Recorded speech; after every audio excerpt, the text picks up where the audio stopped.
Ibrahim, tu as entendu les dernières nouvelles sur les élections européennes, avec la dissolution de l'Assemblée nationale.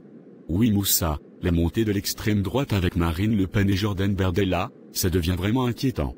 Si l'extrême droite passe, ça sera très difficile pour nous les étrangers. Ils veulent durcir les lois sur l'immigration, ça pourrait changer beaucoup de choses pour nous ici. C'est vrai, ils parlent de réduire les aides sociales, de renforcer les contrôles aux frontières, et même d'expulser plus facilement, ça me fait vraiment peur. Nous avons quitté notre pays pour chercher une vie meilleure ici. Si les choses deviennent encore plus difficiles, je ne sais pas ce que nous allons faire. Mais c'est vrai que l'idée de voir Marine Le Pen ou Jordan Bardella au pouvoir me terrifie, ils n'ont jamais caché leur hostilité envers les immigrés. Et ce qui est encore plus inquiétant, c'est que beaucoup de gens les soutiennent, ça montre bien le climat de méfiance et de rejet envers les étrangers. C'est triste, nous sommes venus ici pour travailler dur, et construire une vie meilleure, mais parfois, il semble que peu importe combien nous nous intégrons ou contribuons, nous serons toujours vus comme des étrangers. Ce n'est pas vraiment facile, Dieu fera grâce. J'ai oublié de te dire, Mamadou m'a appelé hier, il est arrivé au Maroc et il est prêt à traverser la mer. Ah bon, il est déjà au Maroc? Eh bien, il tente sa chance, on ne sait jamais, il pourrait réussir comme nous.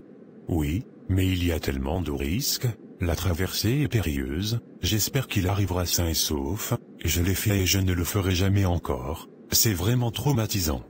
Mais tu sais Moussa, si Mamadou arrive en France, je ne pourrai pas l'héberger chez moi, je vis avec ma femme blanche et je n'ai pas encore mes papiers, je ne veux pas compliquer les choses avec elle. Toi-même tu connais les choses se passent ici, je ne veux pas gâter pour moi, pour arranger pour lui, s'il vient il va trouver une solution.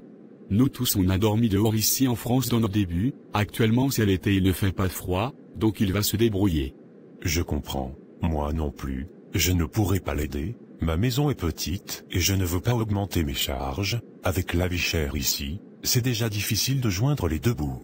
Il devra se débrouiller ailleurs s'il arrive, il peut toujours appeler le 115 pour l'hébergement d'urgence, ou demander l'asile, mais c'est vrai que ce ne sera pas facile pour lui. Quand on est en Afrique, on pense que l'Europe c'est le paradis, mais la réalité est tout autre, ici c'est chacun pour soi, Dieu pour tous. C'est pourquoi actuellement je supporte tout ce que ma femme me fait, tu imagines ça moi qui fais sortir le chien à 5 heures du matin, et je pars déposer ses enfants à l'école, je fais le ménage et les courses. Ce que je ne faisais pas au Burkina Faso, je fais ici. Toi-même tu as une femme, moi ça fait 5 ans que je n'ai pas couché avec une femme, c'est pas facile ici. S'il arrive, on peut lui donner quelques conseils, lui dire où aller, comment chercher du travail au noir, mais pour l'hébergement, ce sera compliqué. Tu pourras lui donner tes papiers pour qu'il travaille avec ça. Bien sûr pourquoi pas, qu'il arrive d'abord et on verra. Pourra toujours lui indiquer les associations qui aident les immigrés, il y a des structures qui peuvent l'aider. Le plus important, c'est qu'il arrive sain et sauf, après il devra faire face à la réalité ici, ce n'est pas comme ils le disent souvent au village, c'est dur. Mamadou est déterminé, s'il a décidé de venir, c'est qu'il sait que ce ne sera pas facile, nous devons juste prier pour lui et espérer qu'il réussira à surmonter les obstacles. Tout ira bien pour lui, la route est longue et difficile, mais avec de la persévérance, il trouvera sa place ici. C'est la vérité, tout début n'est pas facile. Ibrahim, d'où viens-tu? J'étais allé voir des amis. Je t'ai déjà dit que je n'aime pas que tu vois tes amis tout le temps, je n'aime pas ça, mais tu continues toujours, pourquoi ne peux-tu pas comprendre? Désolé, ce sont mes amis, ce n'est rien de mal. Depuis je t'appelle, tu n'as pas vu mes appels. En partant, tu n'as pas fait le ménage, ni la vaisselle, tu n'as même pas sorti la viande du congélateur, à quoi sers-tu dans cette maison? C'est moi qui travaille et fais tout ici, tu es incapable de faire ce que je te demande, même les petites choses. Je suis désolé, je n'ai pas eu le temps aujourd'hui, mais j'essaie de faire ma part, je participe aussi au loyer et aux charges, ne dis pas que je ne fais rien. Qu'est-ce que tu fais? J'ai récupéré les enfants à l'école, j'ai fait la vaisselle et tout après avoir quitté le travail, et toi, tu ne peux même pas m'aider un peu. Je fais ce que je peux, oui, c'est ton nom sur le contrat, mais je paie aussi le loyer et certaines charges, tu ne devrais pas agir comme si je ne faisais rien du tout dans cette maison. Et que fais-tu exactement? Je travaille toute la journée et quand je rentre, la maison est en désordre, tu as passé la journée à voir tes amis et tu n'as rien fait ici, pourtant je t'ai dit que je ne veux pas te voir avec tes amis, ce sont eux qui te donnent des copines.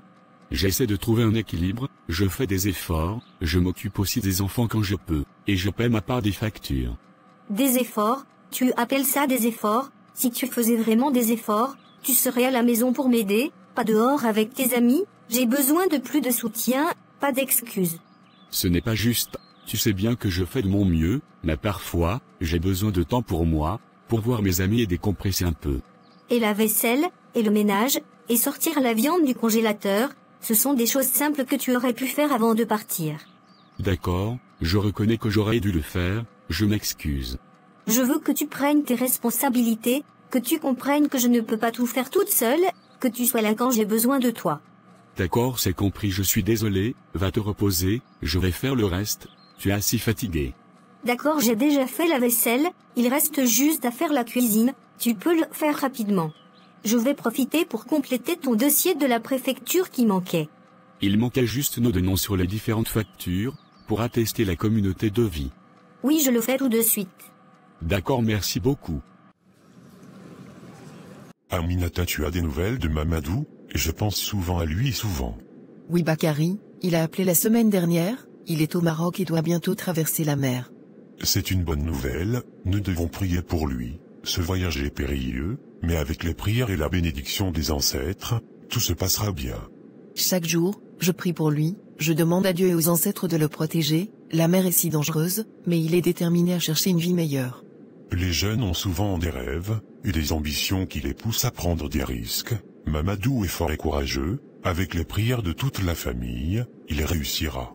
Oui, il est courageux, mais je ne peux m'empêcher d'avoir peur pour lui, c'est notre unique espoir, et il est si loin de nous. Nous devons rester positifs et forts pour lui, il sait qu'il a tout notre soutien. Parfois, les sacrifices sont nécessaires pour atteindre nos objectifs.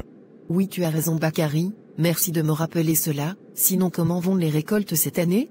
Les récoltes ont été difficiles cette année, la pluie a été rare et le sol est sec, nous avons perdu une partie de nos cultures, mais nous faisons de notre mieux pour survivre. C'est vraiment difficile, le chef du village a-t-il pris des mesures pour aider les fermiers? Le chef du village, il parle beaucoup, mais ses actions sont limitées, il a promis de trouver des solutions, mais nous attendons toujours. J'espère que les choses vont changer bientôt, nous ne pouvons pas continuer ainsi, nos enfants méritent un avenir meilleur ici, sans avoir à partir comme Mamadou l'a fait. Peut-être qu'avec le temps, les jeunes qui partent reviendront avec des idées et des ressources pour améliorer la situation. Mamadou pourrait être l'un de ceux qui apportent le changement ici. Je l'espère vraiment. Fatoumata, je dois te dire quelque chose. Qu'est-ce qu'il y a maman? Mamadou est parti, il ne reviendra plus jamais. Aujourd'hui Fousseni est venu me voir, il m'a dit qu'il veut t'épouser, il veut que tu sois sa 4e femme. Quoi? Mais je ne veux pas me marier avec lui, je suis déjà promise à Mamadou, et je l'aime beaucoup. Fatoumata, écoute-moi bien, Mamadou est parti depuis, il ne viendra pas pour te chercher, qui sait combien de temps il lui faudra pour réussir là-bas, s'il réussit même un jour? Mamadou reviendra, il m'a promis, peu importe combien de temps ça prendra, je l'attendrai. Tu es jeune ma chérie, Fousseni est un homme riche, il pourrait te donner tout ce dont tu as besoin, tu ne manqueras jamais de rien. J'aime Mamadou, je ne peux pas me marier avec quelqu'un d'autre, je veux être avec Mamadou, peu importe les difficultés. Dans ce monde, les promesses peuvent être brisées, les hommes changent quand ils ont de l'argent, Mamadou pourrait bien se trouver une autre femme là-bas, et dire que tu n'es pas de la même catégorie que lui, et tu vas le regretter. Non maman, Mamadou n'est pas comme ça, il reviendra pour moi, je crois en lui.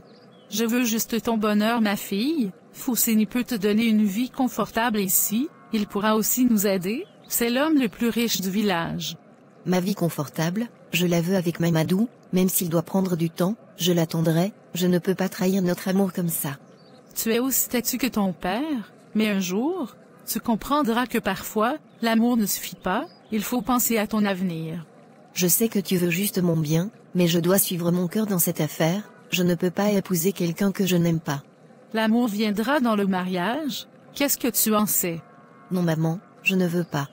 Très bien, c'est ta décision, mais un jour je ne veux pas te voir pleurer sinon tu vas m'entendre.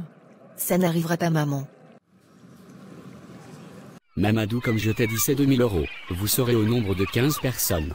Est-ce que votre bateau est bien? Il n'y a pas de risque?